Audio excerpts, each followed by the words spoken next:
le pasteur Georges Amako, la Maison de la Destinée, Abidjan, Côte d'Ivoire. Nous avons commencé à enseigner sur l'Arche de Noé et nous avons touché des points très intéressants. J'ai dit que l'Arche n'était pas une réflexion après coup. Ça, c'était le premier point. Et le deuxième point, nous avons vu que l'Arche était le seul endroit de refuge à l'époque. Et on a fait le lien avec Jésus, qui est le seul, n'est-ce pas, refuge. Et nous avons vu le troisième point, que Dieu était l'architecte de l'Arche. Noé n'était pas l'architecte et c'est Dieu. Et nous avons vu que le salut vient de Dieu. Le salut n'est pas des hommes. Et que Jésus était le seul Sauveur et le Seigneur. Le point 4, nous avions vu que l'Arche était faite de bois. Et ici, on parlait de l'humanité de Jésus-Christ. Et on a vu en cinquième position que l'Arche n'avait qu'une seule porte. Et nous avons vu que cette porte-là, c'est Jésus qui était la porte. Et lui-même, il a dit, je suis la porte. Il n'est pas une des portes. Il est la porte. Et nous avons vu le point 6, que la porte était sur le côté de l'Arche. Et on a fait le lien par rapport au côté de Christ. Et nous avons vu le point 7, qui était un point très intéressant. Il y avait une invitation glorieuse, une invitation gracieuse. Dieu a invité Noé à rentrer dans l'Arche. Dieu a invité aussi la famille de Noé. Et c'est ce que Dieu fait. Il t'invite. Il t'invite à rentrer dans l'Arche. Il t'invite à venir à Christ. Et Christ lui-même, il a dit, venez à moi, vous qui êtes fatigués, ou nous qui sommes fatigués et chargés. Et il nous a promis du repos. Et nous avions dit que la première fois, le mot « venir » est inscrit dans la Bible, était en connexion avec cet appel divin. Alors, Dieu nous appelle, et l'appel est lié au salut. On n'a pas le droit, il faut venir à Christ. Et nous avons aussi vu le point numéro 8, que quand ils sont venus, la porte a été fermée, pas par Noé, mais par Dieu lui-même. C'est Dieu qui avait fermé la porte. Ça veut dire que si quelque chose arrivait, Dieu serait le premier responsable. Il a la clé, il a fermé la porte. Alors quand on vient en Christ, Dieu ferme la porte. Il ferme la porte. Il est responsable de ta protection. Il est responsable de ta préservation étant en Christ. Et c'est ce que nous avons vu. Et nous allons voir les autres points. Point numéro 9. L'Arche était étanche. L'Arche était étanche. Qu'est-ce que ça veut dire? Elle était imperméable. Ça veut dire qu'elle résistait l'eau. L'Arche résistait l'eau. L'eau détruit tout à l'époque, sauf l'Arche. C'est incroyable. L'eau détruisait tout, sauf l'Arche de Noé. Quelle que soit l'ampleur de la pluie, ceux qui étaient dans l'Arche étaient sauvés, étaient sécurisés. Et c'est la même chose. Si tu es en Christ, tu es sauvé, tu es sécurisé. Quel que soit ce qui se passe autour de toi et en dehors, tu es sauvé, tu es sécurisé. Quels que soient les dégâts causés par la pluie à l'époque, ceux qui étaient dans l'Arche n'étaient pas concernés. C'est très important. Et la Bible nous dit, c'est ma paix. Je vous donne ma paix. Si tu es en Christ, il te donne sa paix. Une paix imperturbable. Un calme imperturbable. Il te donne, si tu es en Christ. l'arche était un endroit de la sécurité absolue. Et à l'image de l'arche de Noé, toi aussi ta vie est cachée en Christ. Comme la vie de Noé était cachée dans l'arche. Et la Bible nous dit en Colossiens chapitre 3, le verset 3, que votre vie est cachée avec Christ en Dieu. Notre vie est cachée avec Christ en Dieu. Si nous donnons notre vie à Christ, il cache notre vie. Comme la vie de Noé a été cachée dans l'arche. Quelle que soit l'ampleur de la pluie, je disais tantôt, ce qui était dans l'arche était en sécurité. Alors, si tu es en Christ, quelles que soient les perturbations et les bouleversements, tu es gardé dans la paix. Tu es tranquille en Christ. Quels que soient les dégâts causés par la pluie, ceux qui étaient dans l'arche n'étaient pas concernés. Dieu m'a chargé de te dire, tu n'es pas concerné par ce qui se passe autour de toi.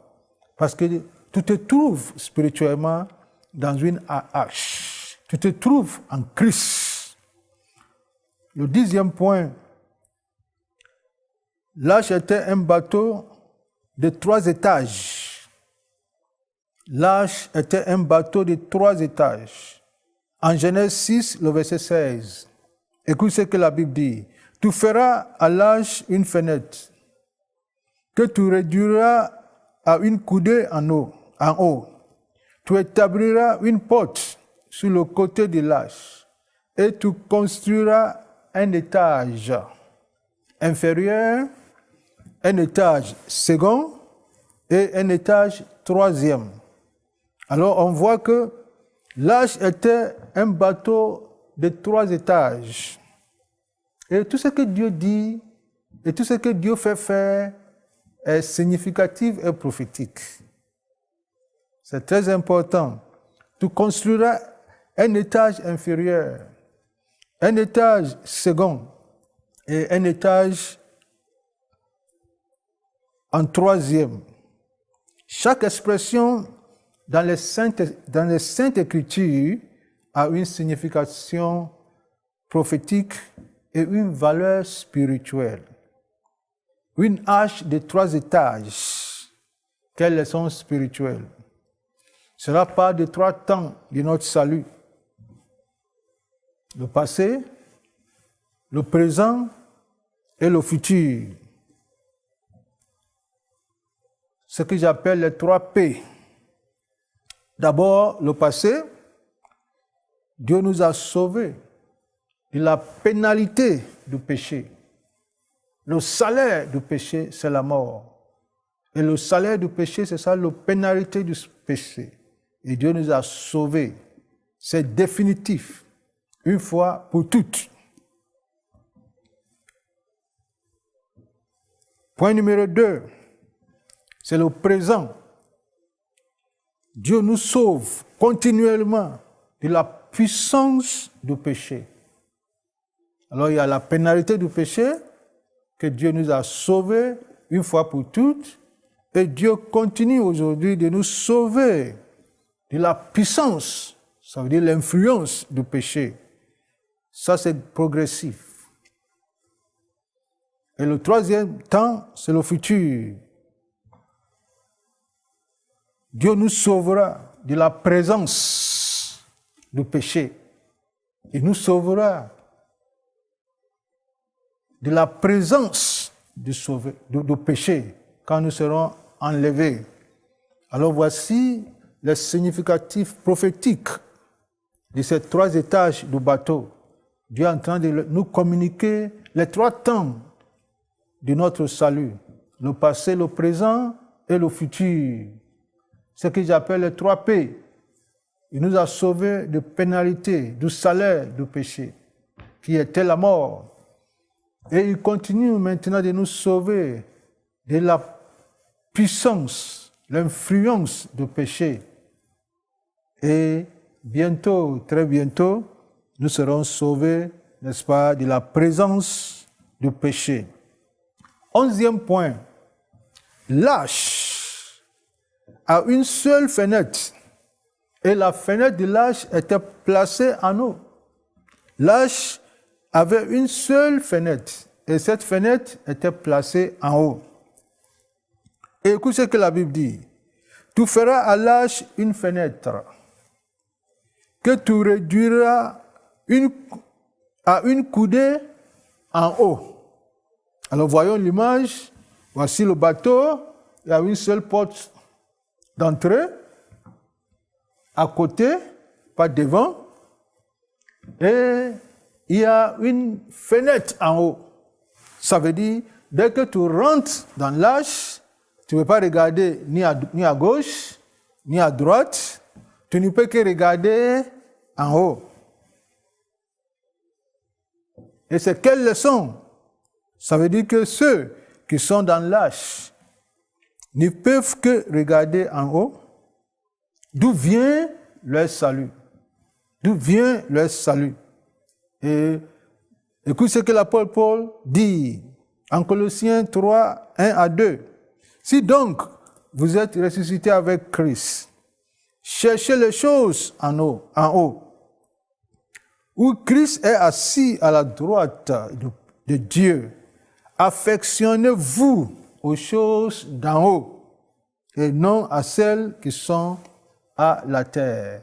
Alors ceux qui sont dans l'arche, Dieu de manière stratégique fait une seule fenêtre. Alors ils regardent en haut. D'où vient leur salut? Le psalmiste dit, je lèverai mes yeux vers les montagnes, mais d'où me viendra mon secours? Et lui-même, il répond, mon secours me vient de l'Éternel. Ton secours te vient de l'Éternel, Excellence. Ton secours te vient de l'Éternel.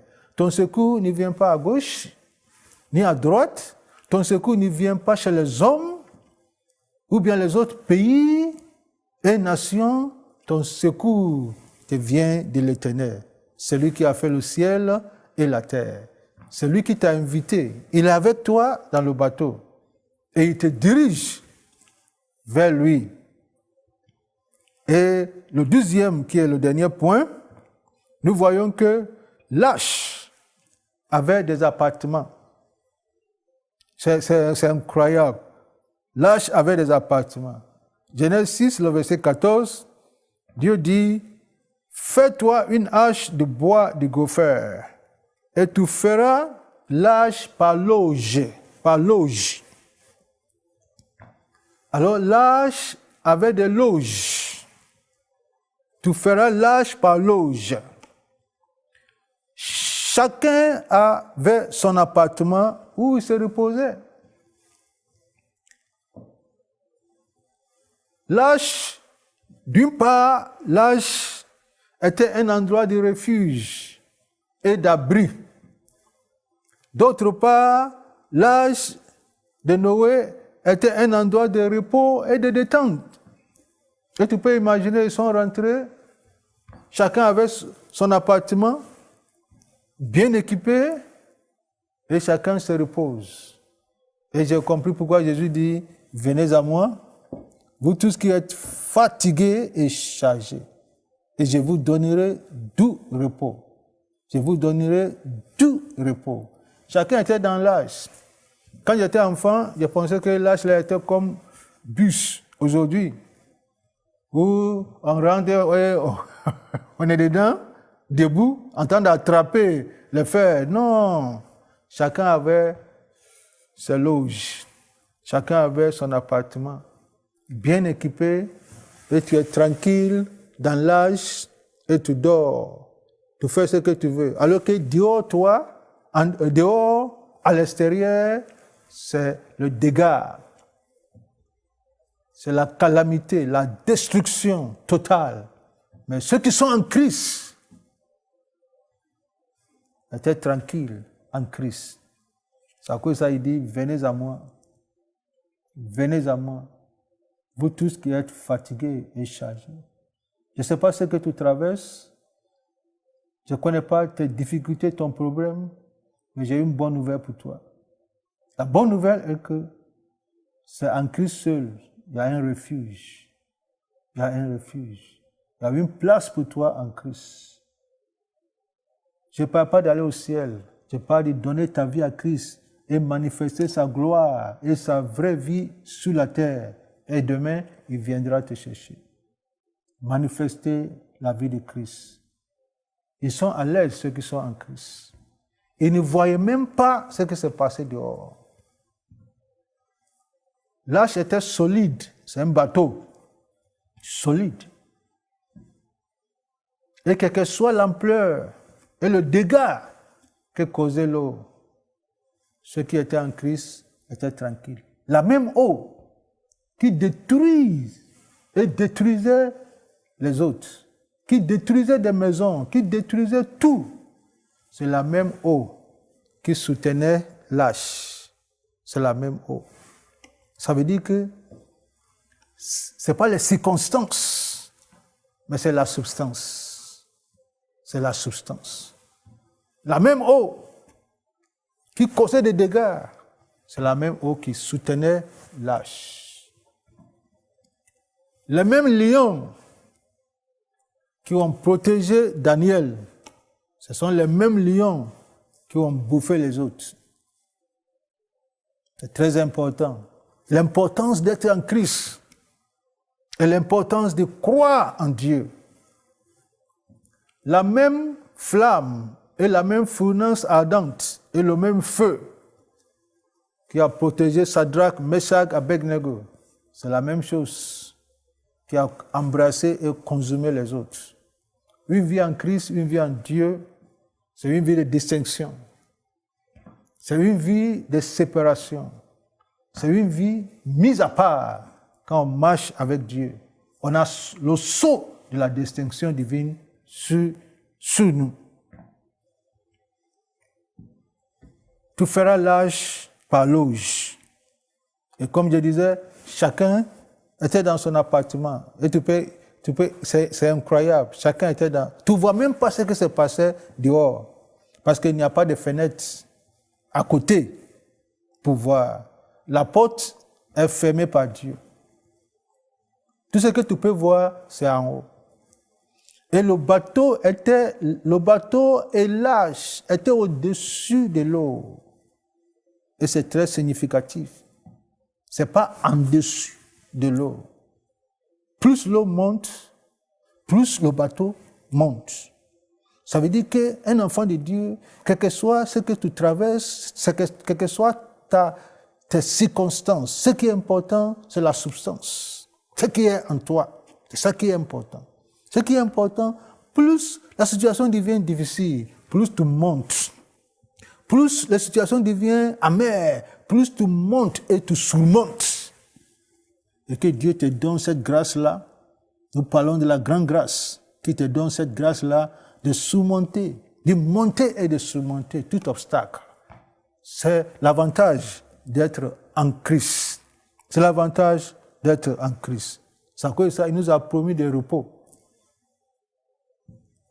Et je reprends encore ce qu'il dit, venez à moi. Tu ne peux pas rester.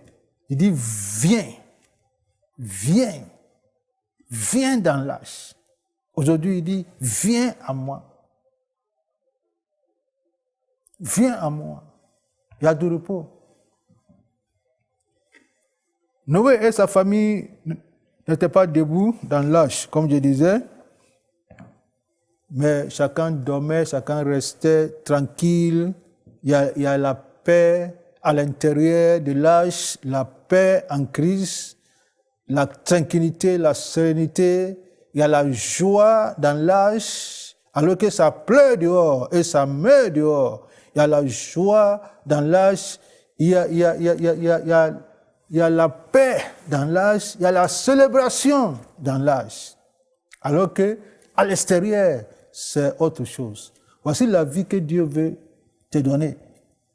Il dit, moi je suis venu pour que tu aies la vie et que tu sois dans l'abondance.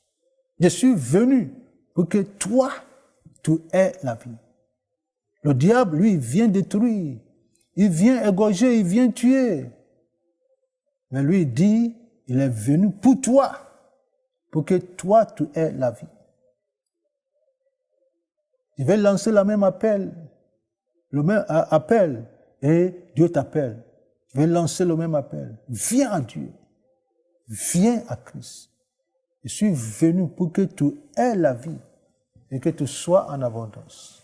Le diable vient détruire, vient voler ta joie, vient détruire ta paix, vient même tuer le corps. Mais Jésus dit, moi c'est le contraire. Je viens pour ta vie. Je viens pour ta vie. Il faut donner ta vie à Christ. Et pour résumer tout ce que nous avons dit pour l'enseignement sur l'arche de Noé, n'oublie pas les points, les 12 points que nous avons cités. Le premier point était que l'arche n'était pas une réflexion après coup. Dieu n'est pas un sapeur-pompier. Il a planifié ton salut. Il a planifié ton salut avant même que le monde ne soit. Et dans cette dispensation, Jésus-Christ est le seul endroit de refuge contre le jugement de Dieu et contre la colère de Dieu. Comme à l'époque, l'arche était le seul endroit contre le jugement de Dieu. Aujourd'hui, dans cette dispensation, Jésus est le seul endroit. Troisième point, nous avons dit que Dieu était l'architecte de l'arche. Noé n'était pas l'architecte, c'est Dieu. Ce n'est pas un homme. Abraham n'est pas l'architecte. Paul n'est pas l'architecte. C'est Jésus qui est l'architecte de notre salut. Il dit, je bâtirai mon église. Et c'est lui qui t'appelle aujourd'hui. Nous avons aussi vu que l'arche était faite de bois. Et de bois, on parle de l'humanité de Jésus, l'humanité de Christ. Dieu qu'il était, il est devenu homme pour mourir pour toi. Et nous avions aussi vu que l'arche n'avait qu'une seule porte. Il n'y a pas deux portes, il n'y a pas trois portes. C'est une seule. Une seule porte d'entrée en Dieu. Jésus dit, je suis la porte. Je suis la vérité. Je suis le chemin. Je suis la vie. Il n'y a pas quelqu'un qui a osé dire ça. Tous les prophètes viennent montrer un chemin. Tous les pasteurs aujourd'hui montrent un chemin. Jésus n'est pas venu montrer un chemin. Il est venu dire, moi, je suis le chemin. Je suis la vérité. Ça n'a rien à voir avec une religion. On a aussi vu que l'arche, la porte de l'arche était sur le côté. Et nous avons expliqué ça, de quoi ça veut dire, qu'est-ce que ça veut dire. Et on a fait le lien avec le côté de Christ. On a aussi souligné le fait que quand Dieu est venu, il était dans l'arche et il a lancé un appel pour que Noé, d'abord, et sa famille ensuite, viennent dans l'arche. Et c'est très important. Dieu n'a pas dit « va » dans l'arche, il dit « viens ». Lui-même, il était dans l'arche. Et quand tu lis la Bible, Jésus dit « je suis dans le Père et le Père est à moi ». Alors, le Père est en lui. Nous sommes en lui avec le Père. Et nous avons vu comment Dieu a fermé la porte. Dieu a fermé la porte. Ça veut dire qu'il est responsable de tout ce qui t'arrive quand tu viens en Christ. Il va te protéger, il va préserver ta vie. Il est responsable. Il a fermé la porte, il a gardé la clé, et lui aussi, il est dedans, avec nous. Avec nous. Et nous avons vu, non seulement il a fermé la porte, nous avons aussi vu que l'arche était étanche. L'arche était imperméable. L'arche résistait, n'est-ce pas, l'eau. Et c'est incroyable. L'arche résistait l'eau. L'arche résistait l'eau. La même eau qui détruisait les gens soutenait l'arche. Et si tu donnes ta vie à Christ, c'est ce que Christ va faire pour toi. La même eau qui détruisait, causait des dégâts, c'est la même eau qui soutenait l'arche. Et nous avons vu également que chacun avait son appartement dans l'arche. Et c'est incroyable. Et chacun se reposait tranquillement dans l'arche. Et ce qui est intéressant pour moi, l'arche avait une seule fenêtre, comme une seule porte, une seule fenêtre, et la fenêtre était placée en haut. Dès que tu es dans l'arche, tu ne vois que Dieu. Tu ne regardes qu'en haut. Ça change tes regards. Tu ne promets plus des regards inquiets. Tu regardes ton salut. Tu regardes ta délivrance. C'est ce que Moïse a dit. Regardez la délivrance de l'Éternel. Et l'arche avait des appartements que nous avons vus. Et pour finir, je vais lire un passage. Genèse 5, le verset 29. La Bible nous dit, et il l'appela Noé, ça c'est la naissance de Noé, il l'appela Noé, qui signifie repos,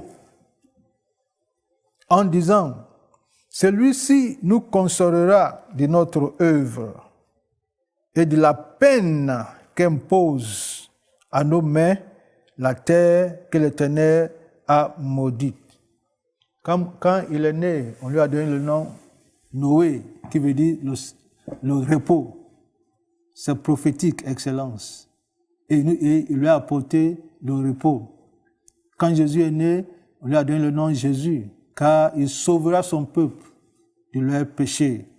Il est notre repos dans cette dispensation. Et il t'invite, il dit, venez à moi. Si tu veux l'accepter, quel que soit où tu es, je veux que tu pries avec moi, dans ton cœur. Invite Jésus dans ta vie et il te sauvera. Qu'il te bénisse dans le nom de Jésus. Amen. Cette émission est rendue possible grâce au précieux soutien des partenaires d'Enseigne-moi Canal International. Retrouvez tous nos programmes sur enseigne-moi.com.